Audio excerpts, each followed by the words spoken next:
사도신경으로 우리의 신앙 고백하도록 하겠습니다. 나는 전능하신 아버지 하나님, 천지의 창조주를 믿습니다. 나는 그의 유일하신 아들, 우리 주 예수 그리스도를 믿습니다. 그는 성령으로 잉태되어 동정녀 마리아에게서 나시고 본디오 빌라도에게 고난을 받아 십자가에 못 박혀 죽으시고 장사된 지 사흘 만에 죽은 자 가운데서 다시 살아나셨으며 하늘에 오르시어 전능하신 아버지 하나님 우편에 앉아 계시다가 거기로부터 살아있는 자와 죽은 자를 심판하러 오십니다. 나는 성령을 믿으며 거룩한 공교회와 성도의 교제와 죄를 용서받는 것과 몸의 부활과 영생을 믿습니다. 아멘.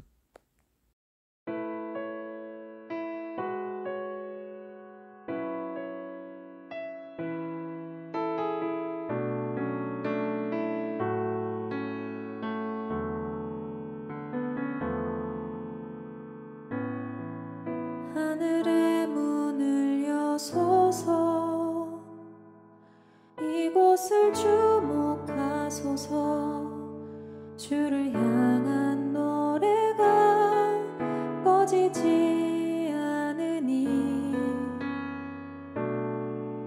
하늘을 열고 보소서 이곳에 임재하소서 주님을 기다립니다. 기도의 향기가 하늘에 닿으니 주여 임재하여 주소서. 이곳에 오셔서 이곳에 앉으소서. 이곳에서 드리는 예배를 받으소서. 주님의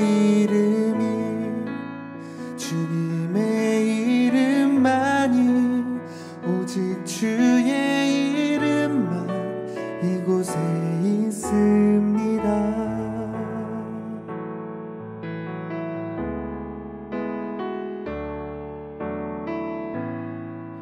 하늘의 문을 여소서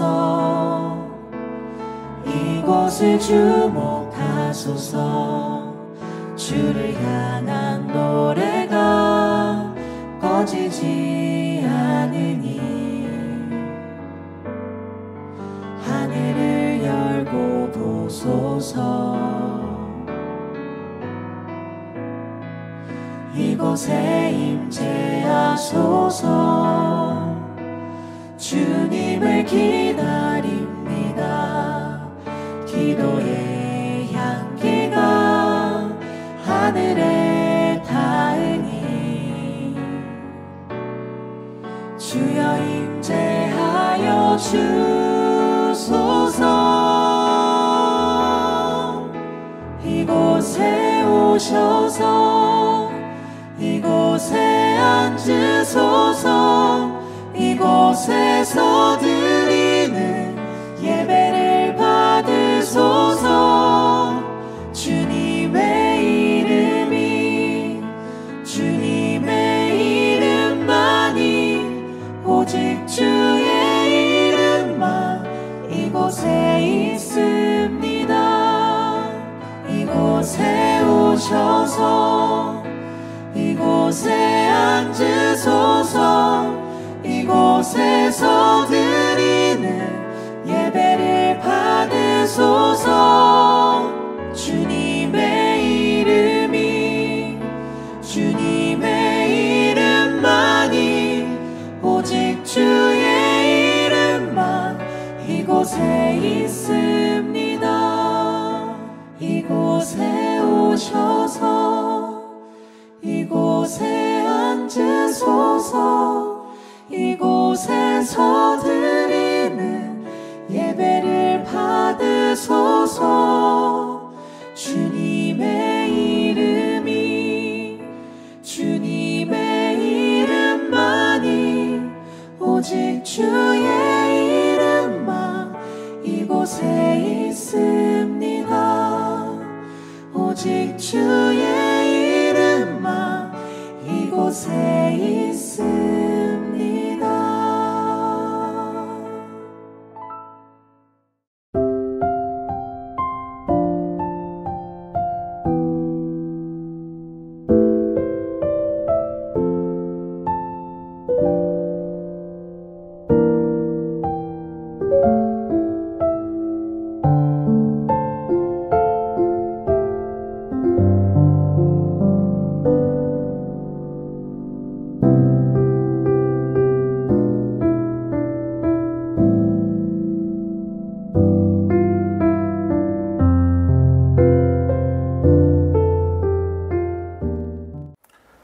오늘 함께 드린 예배를 위해서 잠시 기도하겠습니다.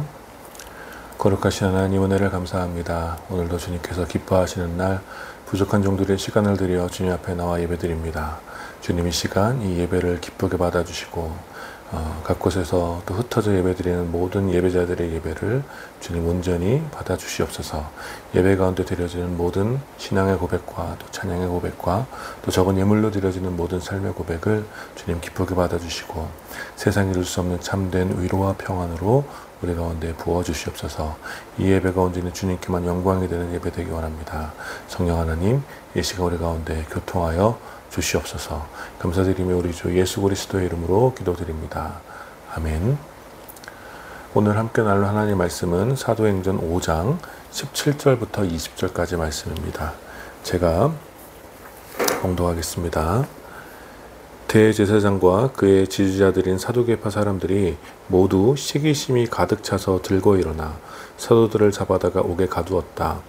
그런데 밤에 주님의 천사가 감옥 문을 열고 그들을 데리고 나와서 말하기를 가서 성전에 서서 이 생명의 말씀을 남김없이 백성에게 전하여라 하였다. 아멘. 오늘 이 본문을 중심으로 사도행전 강의 29번째 시간 닫힌 문을 열고 라는 제목으로 여러분들과 함께 말씀 나누기 원합니다. 어렸을 때 읽었던 동화 중에 어떤 순정 소설의 전형적인 서사를 가진 동화들이 있죠. 서양에서는 신데렐라가 그렇고 또 한국 동화에서는 콩쥐 파찌가 그렇습니다. 이 두 동화의 서사는 지금도 여전히 많은 사람들에게 사랑받는 어떤 멜로 드라마의 전형을 보여준다고 할 수 있습니다. 어렸을 때 일찍 부모님을 여인 신데렐라는 계모와 또 계모가 데려온 두 명의 언니 때문에 모진 고초를 당하면서 집안일을 하게 되죠. 그러던 어느 날 이제 왕자님의 신부감을 찾기 위한 파티가 동네에서 열리게 되고 신데렐라의 계모와 두 언니는 그 파티에 이제 참여하게 됩니다. 신데렐라 역시 그 파티에 참여하고 싶었지만 신데렐라를 질투하고 미워하던 계모와 언니들은 신데렐라가 파티에 올 생각조차 할 수 없을 정도로 많은 집안일들을 하도록 하여서 반강제로 이제 신데렐라를 집에 가두어 두게 되죠. 그러나 신데렐라를 돕는 비둘기와 또 셋대들의 도움으로 신데렐라는 어여쁜 옷을 입고 3일간 진행되는 파티에 이제 참여하게 됩니다. 그리고 여러분들이 아시다시피 그 이후의 이야기는 여차저차 해가지고 결국 왕자님의 신부가 되었다라는 그런 해피엔딩으로 이야기가 끝이 나게 되죠. 한국의 콩쥐팥쥐 역시 거의 비슷한 이야기입니다. 다만 이제 콩쥐팥쥐 이야기는 약간 조금 더 잔인한 부분들이 좀 들어가 있죠. 콩쥐의 계모 역시 콩쥐를 심하게 차별하고 팥쥐만 예뻐했죠. 그러다가 그 마을에 큰 잔치가 열렸는데 그 잔치에 콩쥐는 집에 가두고 이제 팥쥐만 데려가게 됩니다. 그 계모가. 그래서 콩쥐에게는 이 밑 빠진 독에 불붙기, 또 곡식을 한 섬이나 찍기 등 어떤 그런 말도 안 되는 양의 일을 주고 그 일을 다 하기 전까지는 잔치에 올 수 없다며 반강제적으로 콩쥐를 집에 가두었죠. 그러나 두꺼비와 또 셋대가 콩쥐를 도와주고 선녀가 나타나 콩쥐를 도와줘서 콩쥐는 잔치에 짠 하고 참여하게 되어 이 원님을 만나게 되어 결혼하게 됩니다. 그런데 이러한 콩쥐를 질투한 계모와 팥쥐는 이 원님이 자리를 비운 사이에 콩쥐를 몰래 불러내어 연못에 빠뜨려 죽인 후에 팥쥐가 콩쥐처럼 행세하는데 굉장히 웃기죠. 콩쥐처럼 행세를 하는데 결국 어떻게 됩니까? 연꽃으로 환생한 또 콩쥐에 의해서 팥쥐와 계모의 악행이 들통나게 되죠. 그래서 결국 권선징악으로 이 이야기도 끝이 나게 됩니다. 아마 여러분들도 그렇겠지만 저 역시 너무 오래전에 거의 뭐 40년 전에 읽은 그런 동화들이지만 그래도 아직까지 이 이야기가 이렇게 희미하게나마 기억나는 것은 이 동화들이 가지고 있는 그런 이야기의 단순성 때문입니다. 착하지만 비참한 상황에 처한 신데렐라와 콩쥐, 그리고 그들을 질투하여 괴롭히고 집에 가두려던 어떤 계모와 언니들, 그러나 또 신비로운 도움으로 가두었던 집을 나가서 왕자님과 혹은 또 원님과 결혼하게 되는 그런 해피엔딩의 이야기들. 여러분, 이러한 동화의 구조는 그 이야기는 매우 단순하지만 사람들의 어떤 보편적인 감정과 긴밀하게 맞닿아 있기 때문에 예나 지금이나 사랑받는 어떤 그런 이야기의 전형이라고 할 수 있습니다. 그리고 오늘 우리가 함께 읽은 성경에서도 초대교회 버전의 신데렐라 이야기 혹은 콩쥐 팥쥐의 이야기를 만날 수 있습니다. 이 예수의 제자 공동체, 이 예수의 제자 공동체를 향한 제사장 무리의 위협은 매우 위험했죠. 특별히 제자들을 위협한 제사장 무리들은 당시 유대 사회의 모든 권력을 사실상 독점하고 있었기 때문에 제자들은 생명의 위협뿐만 아니라 어떤 경제적, 사회적 소외라는 어떤 그런 고립이라는 비참한 상황에 직면할 가능성이 있었던 것이었습니다. 그러나 성령이 충만한 제자 공동체는 이러한 가난이라는 실제적인 위협 앞에서 모두가 자신의 소유를 자신의 것이라고 주장하지 않았고, 바나바와 같은 이들은 자신의 모든 땅을 팔아 사도들 앞에 드림으로 공동체의 필요에 따라 사용하도록 겸손히 헌신했습니다. 그리고 이러한 바나바의 헌신은 초대교회 공동체의 복음의 정신을 매우 분명하게 보여주는 사건이 되었죠.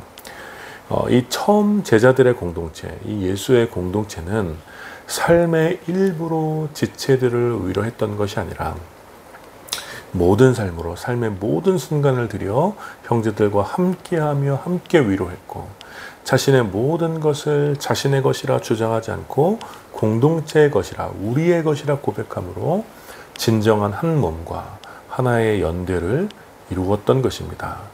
그러니 바나바와 같은 이들의 헌신은 이 공동체 전체에 큰 위로가 되었고, 이러한 겸손한 헌신은 많은 이들로부터 이 제자들의 공동체를 향한 찬사를, 칭송을 불러일으켰습니다.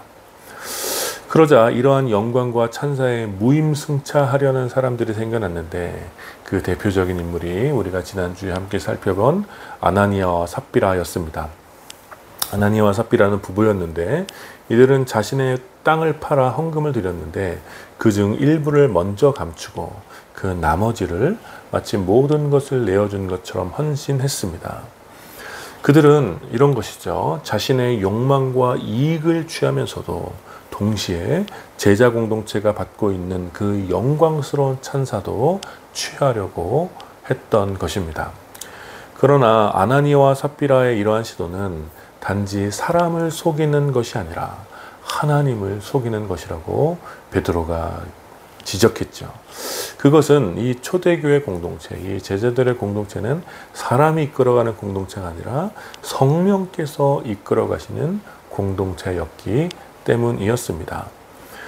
그들의 위로는 성령으로부터 나오는 위로였으며, 그들의 연대는 성령으로부터 연결된 진정한 사귐이었습니다. 그러한 거룩한 공동체에 사람의 탐욕이나 이기적인 욕망의 그릇이 들어올 수는 없었던 것이고, 그러한 그릇은 결국 성령의 공동체를 훼손하는 끔찍한 위협이 되었던 것입니다. 그래서 성령께서는 즉시 아나니아와 삽비라의 목숨을 취하셨습니다.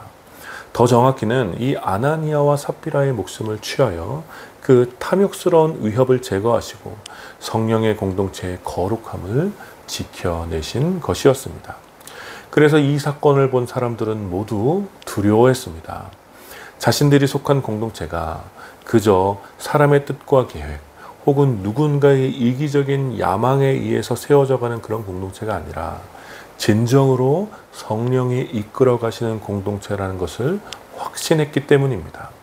그래서 이 일이 있은 후에 제자들의 공동체는 더욱 견고해져 갔습니다. 12절부터 오늘 함께 읽은 17절 앞까지의 상황을 보면 이렇습니다. 사도들을 통해서 수많은 기적들이 나타나게 되었고 믿는 사람들은 마음을 같이하여 모이기에 힘썼습니다. 그렇게 믿는 사람들의 수는 계속해서 많아졌고 사도들로부터 나타나는 능력, 특별히 병을 고치는 능력과 귀신을 내어 쫓는 능력은 수많은 사람들이 보고 경험하게 되었습니다. 그러자 당연히 이 새로운 공동체에 대한 사람들의 관심이 높아져만 갔고 수많은 사람들이 이 예수의 공동체를 향하여 칭송과 찬사를 보내게 되었습니다. 그리고 이어지는 내용이 오늘 우리가 함께 읽은 본문 말씀입니다. 17절과 18절을 다시 한번 보겠습니다. 대제사장과 그의 지지자들인 사두개파 사람들이 모두 시기심이 가득 차서 들고 일어나 사도들을 잡아다가 옥에 가두었다. 원래 당시에 사람들로부터 받는 어떤 종교적인 모든 찬사는 이 대제사장과 사두개파 사람들 그리고 바리새파 사람들의 몫이었습니다. 백성들이 믿고 따르는 사람은 예수의 제자들이 아니라 바로 자신들이 되어야 한다고 태생적으로 믿고 있던 자들이 바로 대제사장, 이 제사장의 무리들과 유대인 종교 귀족과 유대인 바리새의 학파들이었습니다. 그러나 지금 백성들의 관심과 찬사는 자신들이 아니라 예수의 제자들, 특별히 수많은 기적들을 일으킨 사도들을 향하고 있었습니다. 그러니 사도들과 제자 공동체를 향한 이들의 질투는 점점 커져만 갔고 끝내 사도들을 잡아 가두게 된 것이었죠. 여러분, 이러한 행동은 마치 신데렐라의 계모와 언니들, 또 콩쥐의 계모와 팥쥐와 같은 행동이었습니다. 그들은 단지 자신들을 향한 명성과 찬사를 빼앗긴 것이 싫어서 혹은 그러한 이유로 자신들이 지금까지 누리고 있던 이 권력을 빼앗길까봐 두려워서 제자들을 향하여 깊은 열등감과 시기심을 갖게 된 것입니다. 그래서 사도들을 억지로 잡아다가 옥에 가둔 것입니다. 그러나 그날 밤 놀라운 일이 생겼죠. 19절과 20절입니다. 그런데 밤에 주님의 천사가 감옥문을 열고 그들을 데리고 나와서 말하기를 가서 성전에 서서 이 생명의 말씀을 남김없이 백성에게 전하여라. 분명 사도들을 가둔 감옥은 삼엄하게 경계를 하고 있었을 것입니다. 훈련된 병사들이 감옥문을 지키고 있을 것이었고 감옥의 문은 끊을 수 없는 자물쇠로 잠겨져 있었습니다. 그러나 그날 밤 나타난 천사는 그 모든 굳게 닫힌 문과 삼엄한 경계를 무력화시켰습니다. 뒤에 이어지는 말씀을 보면 매우 놀라운 상황을 듣게 됩니다. 함께 읽지 않았지만 22절과 23절 말씀입니다. 경비원들이 감옥에 가서 보니 사도들은 감옥에 없었다. 그들은 돌아와서 이렇게 보고하였다. 감옥문은 아주 단단히 잠겨 있고 문마다 간수가 서 있었는데 문을 열어보니 안에는 아무도 없었습니다. 문도 그대로 잠겨 있고 문마다 감옥을 지키는 간수도 있었지만 천사는 그 모든 것들을 무력화시키고 굳게 닫힌 문을 열고 나와 성령의 뜻을 전하였던 것이지요. 그것은 바로 가서 성전에 서서 이 생명의 말씀을 남김없이 백성에게 전하는 것이었습니다. 여러분, 우리는 여기서 매우 중요한 사실을 깨닫게 됩니다.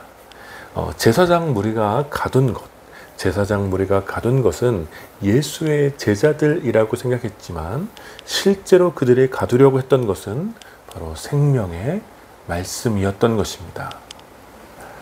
천사가 그날 밤 문을 열어 풀어준 것은 단지 베드로를 비롯한 사도들이 아니라 그들로부터 전해져야 하는 생명의 말씀이었다는 것입니다.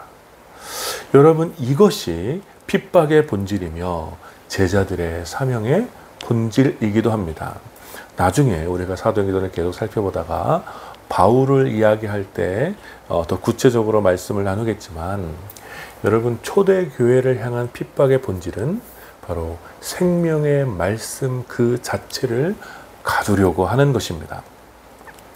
때로는 가난함으로 위협하고, 때로는 돌을 던져 위협하기도 하며, 때로는 감옥에 가둠으로 위협하기도 하고, 때로는 생명으로 위협하기도 했지만, 결국 핍박자들이 원했던 것은 그 모든 이 위협으로 인하여 제자들이 생명의 말씀을 더 이상 전하지 못하도록 하는 것이었습니다.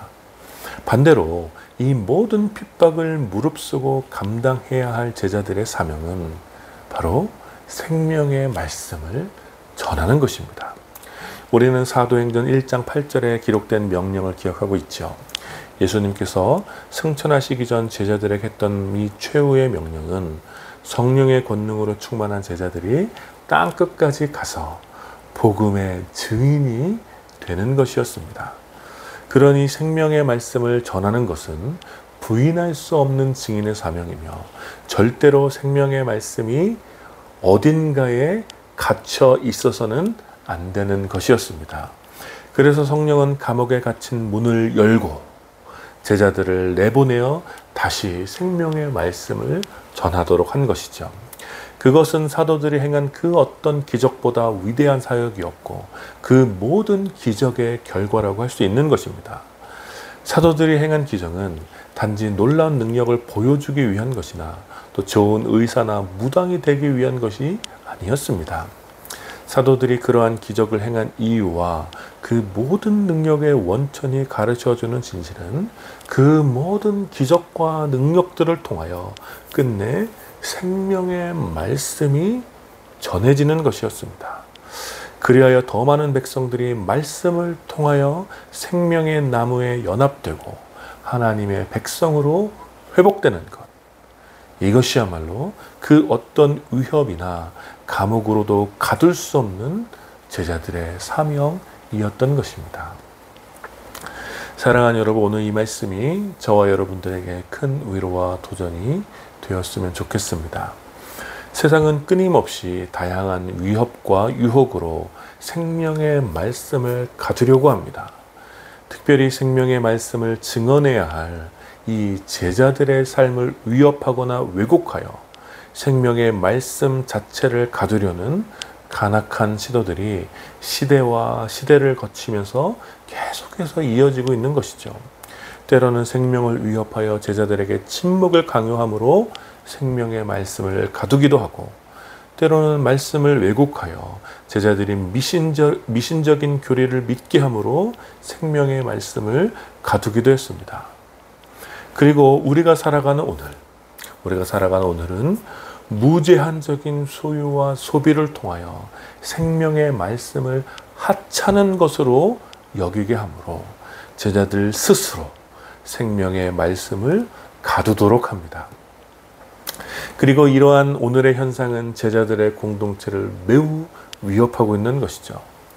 사도들 당시 생명의 말씀을 가두기 위하여 제사장무리들은 힘과 폭력을 앞세워 어둡고 음침한 감옥에 사도들을 가두었습니다.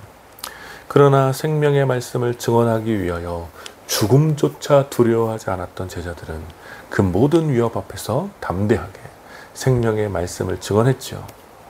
하지만 지금 모든 것이 자유롭고 개인의 권리와 소유를 지나치게 강조하는 오늘 우리들의 시대에 생명의 말씀은 오히려 더 깊은 곳에 갇혀 있는 것만 같습니다. 사람들은 여전히 기적을 좋아하지만 그 기적을 통해 받는 자신의 유익에만 관심이 있지, 그 기적 뒤에 숨겨져 있는 그 기적의 목적, 생명의 말씀에는 관심이 없습니다. 나의 생각과 나의 판단과 나의 시간과 나의 목표가 나의 것이라고 굳게 믿는 것처럼 생명의 말씀은 나의 것이 아니라 하나님의 것이라고 확신하며 살아가는 것 같습니다. 그러니 아무리 어렸을 때부터 생명의 말씀과 제자들의 사명에 대하여 듣고 배웠어도 생명의 말씀을 우리가 살아가는 삶의 광장에서 드러내어 전하고 하지 않는 것이죠. 그것은 내 일이 아니라고 생각하는 것입니다. 그래서 우리 시대의 생명의 말씀을 가두는 것은 우리의 핍박자가 아닌 도리어 우리들 자신이 바로 생명의 말씀을 내 삶의 작은 방 한켠에 가두어 놓고 있는 것이죠. 그러니 예수를 믿는 자들의 삶에는 완벽한 모순이 생기게 됩니다. 생명의 말씀은 내 삶 어딘가에 스스로 가두어 두었으면서 날마다 기적과 같은 성령의 능력을 구하는 이기적인 어떤 영적 모순이 우리 가운데, 제자들 가운데 생겨나는 것입니다.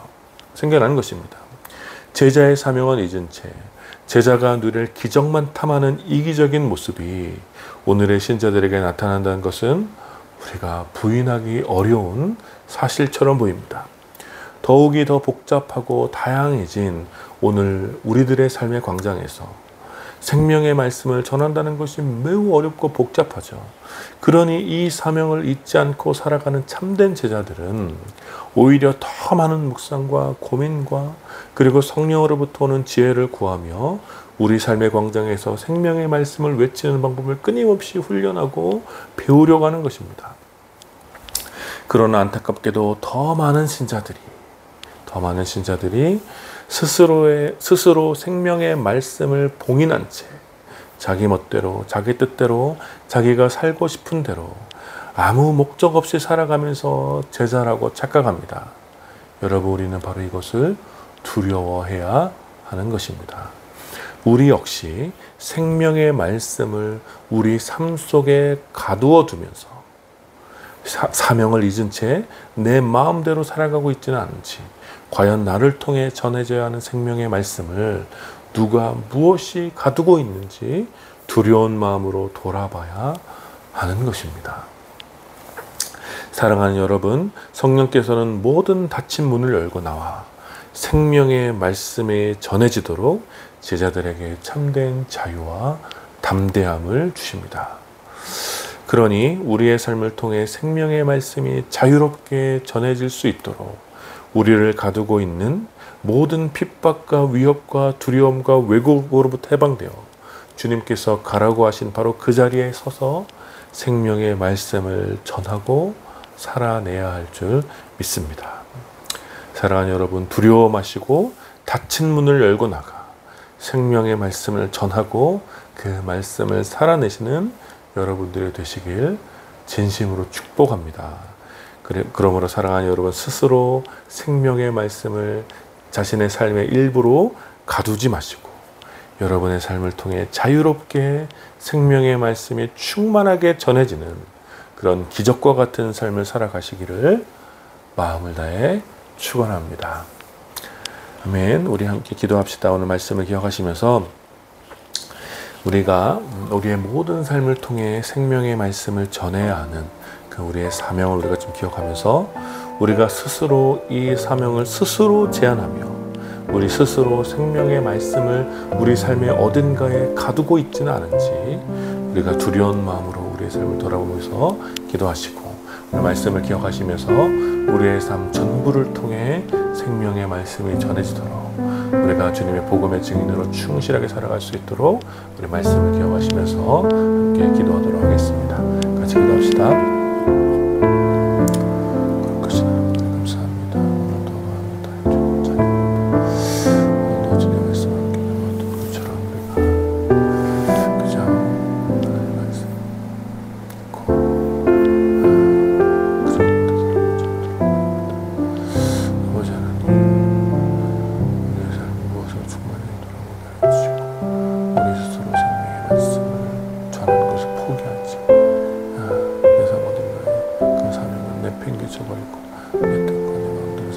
하나님, 다시 한번 우리의 삶을 통해 생명의 말씀을 전할 수 있는 충분히 살아낼 수 있는 게 될 수 있도록 주님 우리와 함께 해주시옵소서. 부어주시옵소서. 거룩하신 하나님, 은혜를 감사합니다. 오늘도 귀한 말씀을 통해 핍박자들이 예수님의 제자들을 핍박한 것은 결국 생명의 말씀을 가두는 것, 그것이 바로 핍박의 본질이라는 것을 저희가 함께 나누었습니다. 또한 그것이 바로 우리의 사명이라는 것을 또 깨닫게 됩니다. 하나님, 오늘 우리들의 삶을 돌아보며 다른 어떤 핍박자에 의해서, 우리를 핍박하는 자들에 의해서 생명의 말씀을 가두는 것이 아니라 우리 스스로 우리의 이기적인 욕심과 또 내 뜻과 내 목적과 또 나의 소유와 나의 권리를 위해서 생명의 말씀을 내 삶 어딘가에 스스로 가두고 있지는 않은지, 우리가 이 사명을 포기한 채 허울 좋은 제자라는 말만 쓰고 있지는 않은지 두려운 마음으로 우리 삶을 돌아보게 하여 주시옵소서. 그래서 우리가 다시 한번 우리의 모든 삶을 통하여 생명의 말씀을 전하는 복음의 증인으로서 이 사명을 충실하게 감당할 수 있는 우리의 삶이 될 수 있도록 성령 하나님 우리에게 날마다 능력을 더하여 주시고 우리를 가두고 있는 그 모든 것에서 자유로울 수 있도록 그런 담대함을 우리 가운데 허락하여 주시옵소서. 감사드리며 우리 주 예수 그리스도의 이름으로 기도드립니다. 아멘. 지금 우리 주 예수 그리스도의 은혜와 성부 하나님의 다함이 없는 사랑과 성령 하나님의 위로하심과 교통하심이 생명의 말씀을 우리의 모든 삶을 통해 드러내어 전하기를 다짐하는 모든 주님의 백성들과 오늘 이 예배에 참여하는 사랑하는 주님의 자녀들 가운데 이제로부터 영원까지 함께 있기를 축원하옵나이다. 아멘.